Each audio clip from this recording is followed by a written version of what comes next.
Hello friends, my name is Vivek Singh and I once again welcome you all on Bankers Adda official YouTube channel. So आप सभी लोगों का once again Bankers Adda official YouTube channel पर welcome है। तो चलिए friends, आज के इस सेशन में हम बात करेंगे, जैसा कि आप देख सकते हैं, ग्लोबल पेंशन इंडेक्स 2023 की जो रिपोर्ट है वो पब्लिश कर दी गई है।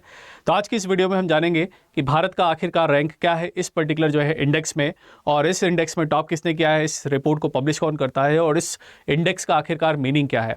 तो ये जो इंडेक्स है, इसको हम ग्लोबल पेंशन इंडेक्स की बात कर रहे हैं। तो फ्रेंड्स, जब कभी भी हम पेंशन की बात करते हैं तो हमारे दिमाग में तुरंत एक बात जरूर आती होगी कि आफ्टर द रिटायरमेंट के दिनों में जो है किससे काम चलता है, ज़्यादातर पेंशन से काम चलता है। स्पेशली अगर मैं बात करूं, इंडिया के अंदर मोस्ट ऑफ द जो सैलरीड क्लास पर्सन होते हैं, जिनकी जो है एक फिक्स सैलरी आती है, या इवन अगर प्राइवेट भी हैं, प्राइवेट भी जॉब करते हैं तो उनकी कुछ फिक्स सैलरी आती है, तो वो कहीं ना कहीं थोड़ा बहुत पैसा अपना सेव करते रहते हैं कि that after the retirement time, जब जो है कहते हैं ना बॉडी बहुत ज़्यादा रिस्पॉन्ड नहीं करती है और हम बहुत ज़्यादा अच्छे से काम नहीं कर सकते, तो हम 60s के बाद रिटायर हो जाते हैं।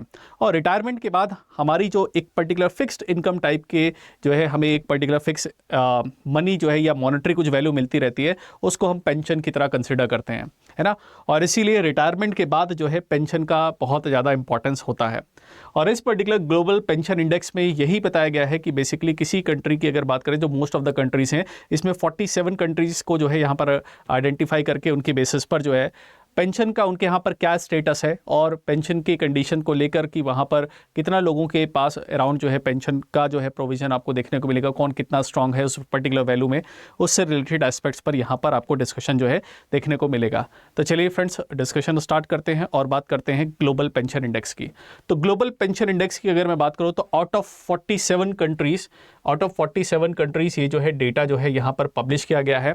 और आउट ऑफ 47 कंट्रीज़ में जो रिटायरमेंट के बाद का जो इनकम सिस्टम है उसको यहाँ पर रिप्रेजेंट करता है, क्योंकि रिटायरमेंट के बाद जो हमें ऐसा कुछ थोड़ी बहुत इनकम जनरेट होती है, उसमें हमारी जो डिपेंडेंसी होती है वो पेंशन पर हम ज़्यादा निर्भर होते हैं, और पेंशन पर हमारी डिपेंडेंसी ज़्यादा होती है। तो उसके प्रोस्पेक्टिव से देखें तो यहाँ पर जो 47 कंट्रीज़ को लिया गया है, ये लगभग वर्ल्ड का 64% जो है कॉन्ट्रीब्यूशन करती है ओवरऑल ग्लोबल पॉपुलेशन का। और ये जो ग्लोबल लेवल पे अगर बात किया जाए तो यहाँ पर जो है पॉपुलेशन जो सिस्टम है, पेंशन जो है सिस्टम है, ओवरऑल जो उसकी एफिकेसी है वो थोड़ी सी यहाँ पर अच्छी या फिर आपको इम्प्रूव होते हुए आपको देखने को मिलेगी।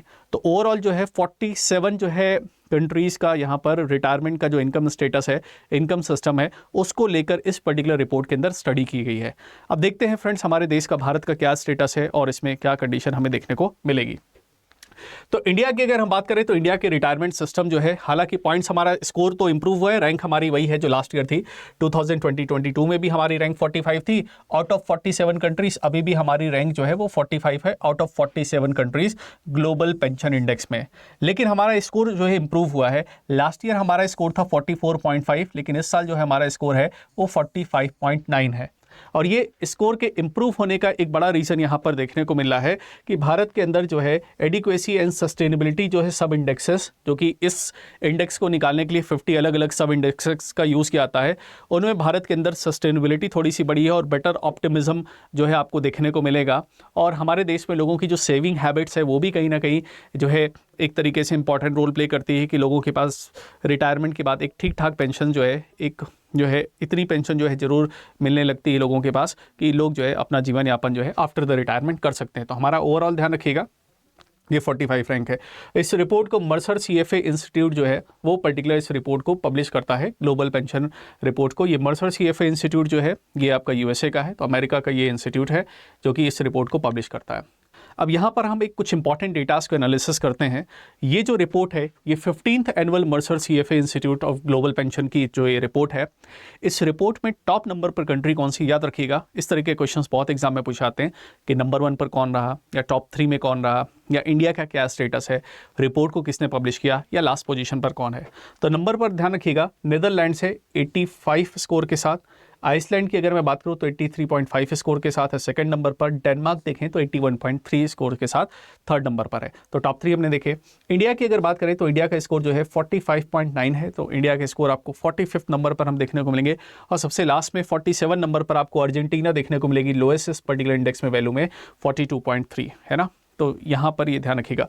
बट जिस हिसाब से हमारे कंट्री में जो नंबर ऑफ ह्यूज पॉपुलेशन है, उस हिसाब से हमें यहाँ पर और अभी इम्प्रूवमेंट करने की रिक्वायरमेंट है, ठीक है। और ये पेंशन को ध्यान रखिएगा आपने। ओल्ड पेंशन स्कीम और जो नेशनल पेंशन स्कीम है NPS सिस्टम, उसके बारे में आपको मैं सेपरेट जो है वीडियो के अंदर जरूर डिस्कशन करूंगा आपके साथ कि ओल्ड पेंशन स्कीम्स को वापस जो है लाने की मांग की जा रही है। और हमारे देश में जो नेशनल पेंशन सिस्टम है NPS स्कीम है, जिसमें गवर्नमेंट और प्राइवेट एम्प्लॉय सभी तरह के एम्प्लॉय जो है पार्टिसिपेट कर सकते हैं, वो national pension system NPS scheme क्या है उसके बारे में आगे जो है किसी वीडियो में हम डिस्कस करेंगे सेपरेटली। ठीक है, तो यहाँ पर हमें समझ में आया कि इंडिया का जो है 2022 में हमारा जो है रैंक है, वो रैंक हमारा वही है, बट हमने थोड़ा सा यहाँ पर इंप्रूवमेंट दिखाया है सस्टेनेबिलिटी प्रोस्पेक्टिव से, इस पर अभी हमने बात की। अब इस पर्टिकुलर रिपोर्ट के अंदर एक और बहुत इंपॉर्टेंट बात कही गई है कि जैसे जैसे फ्रेंड्स टाइम बढ़ता चला जा रहा है, टाइम आगे बढ़ रहा है और धीरे धीरे आर्टिफिशियल इंटेलिजेंस सिस्टम AI जो सिस्टम है वो बहुत एडवांस होता जा रहा है। तो इस रिपोर्ट के अंदर एक बहुत ही अच्छी स्टडी की गई, एक एनालिसिस किया गया और इसमें ये बताया गया कि आर्टिफिशियल इंटेलिजेंस का जिस तरीके से यूजेस बढ़ रहा है और जो इन्वेस्टमेंट के जो डिसीजंस हैं, जो निवेश के जो निर्णय हैं, उनमें आर्टिफिशियल इंटेलिजेंस का बहुत ज़्यादा बड़े लेवल पर कंपनीज और जो इंस्टीट्यूशंस हैं, जो इन्वेस्टिंग इंस्टीट्यूशंस हैं, वो जो है आर्टिफिशियल इंटेलिजेंस का यूज़ कर रहे हैं। तो आर्टिफिशियल इंटेलिजेंस कहीं ना कहीं बेटर एल्गोरिथम और बेटर जो है डेटा एनालिसिस करके हमारे इन्वेस्टमेंट, हमारे पैसे को अगर कहीं वो इन्वेस्ट करता है तो वो ज़्यादा रिटर्न बनाने के चांसेस वहाँ पर रहेंगे, रेदर देन हम मैनुअली जो है वहाँ पर इन्वेस्टमेंट वगैरह कर रहे हैं। तो जिस तरीके से आर्टिफिशियल इंटेलिजेंस आगे बढ़ रहा है, आर्टिफिशियल इंटेलिजेंस में इंप्रूवमेंट देखने को मिल रहा है, आने वाले समय में ओवरऑल जो है सभी जगह पर जो पेंशन की जो इनकम है, जो पेंशन से जो इनकम आ रही है, उसमें एक अच्छा इंप्रूवमेंट देखने को मिल सकता है। Why this particular improvement will be there? ये इंप्रूवमेंट के होने के चांसेस क्यों हैं? क्योंकि आर्टिफिशियल इंटेलिजेंस से बेटर इन्वेस्टमेंट डिसीजंस होंगे। ऑब्वियस सी बात है, जब बेटर इन्वेस्टमेंट डिसीजन होंगे तो बेटर रिटर्न आएगा, बेटर रिटर्न आएगा तो बेटर पेंशन वहाँ पर हमें मिलेगी। तो ये इस पॉइंट को भी, AI पॉइंट को भी यहाँ पर इस रिपोर्ट के अंदर मेंशन किया गया। ठीक है, साथ ही साथ जो है यहाँ पर सोशल प्रोस्पेक्टिव से भी चीज़ें आपको देखने को मिलेंगी। इसके अलावा इस पर्टिकुलर इंडेक्स के अंदर मोर देन 50 इंडिकेटर्स का, जैसे मैंने आपसे बताया, इसको यूज़ किया गया। इस इंडिकेटर के अंदर 3 मेजर कंट्रीज़ के इंडिकेटर्स को और यहाँ पर ऑब्जर्व करने की कोशिश की गई। तो 2023 ग्लोबल पेंशन इंडेक्स में 3 कंट्रीज़ के रिटायरमेंट सिस्टम को इस साल नया इंक्लूड किया गया है। एक कंट्री है बोस्टवाना, दूसरा है क्रोएशिया और तीसरा है कजाकिस्तान। तो ये क्वेश्चन एग्जामिनेशंस के लिए बहुत इंपॉर्टेंट, इसको अच्छे से ध्यान रखिएगा कि कौन सी ऐसी 3 कंट्रीज़ हैं जिनको इस बार के जो रिटायरमेंट सिस्टम, इनकम सिस्टम को एनालाइज करने के लिए 3 और कंट्रीज़ को यहाँ पर ऐड किया गया। तो ध्यान रखिएगा, बोस्टवाना, क्रोएशिया और कजाकिस्तान, इन तीनों के पेंशन सिस्टम को भी यहाँ पर ऐड किया गया।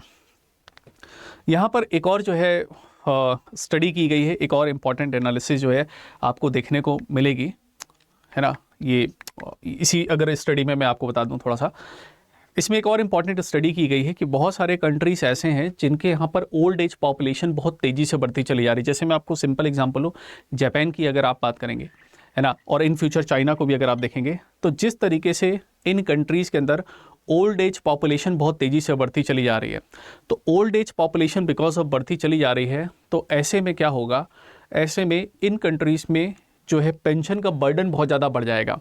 और इवन इंडिया की अगर हम बात करें तो आने वाले समय में जो अभी युवा हैं, यूथ हैं हम लोग, वो आने वाले समय में हम ओल्ड एज की तरफ भी मूव करेंगे। तो जब एजेस बढ़ जाएंगी तो उस समय पेंशन का बर्डन जो है उन कंट्रीज़ में जो है बहुत ज़्यादा बढ़ जाएगा, जिसमें ओल्ड एज पॉपुलेशन का नंबर बढ़ेगा। तो वो भी एक कंसर्न जो है यहाँ पर इन्होंने रेज़ किया है कि इस तरीके से जो है रिटायरमेंट की जो है इनकम पर उनका बर्डन जो है बढ़ सकता है कि अगर रिटायरमेंट के समय जो है उस पर्टिकुलर टाइम में ओल्ड एज पॉपुलेशन बहुत ज़्यादा हो तो रिटायरमेंट में जो है प्रॉब्लम हमें देखने को मिल सकती है। ठीक है, तो ये पॉइंट एक तो देखने को मिलता है, जिनके नाम तो है तीनों, ध्यान रखिएगा, बोस्टवाना, क्रोएशिया और कजाकिस्तान को यहाँ पर इंक्लूड किया गया है। ठीक है, तो ये पॉइंट ध्यान रखिएगा। चलिए, आपके लिए क्वेश्चन है, इस क्वेश्चन का आंसर जरूर कमेंट सेक्शन में बताइएगा। The question is which of the following can be the reason for widening the current account deficit? Increase fossil fuel import, या फिर अगर आप देखें second number growth in FDI inflows, या फिर डिक्रीज इन एक्सपोर्ट।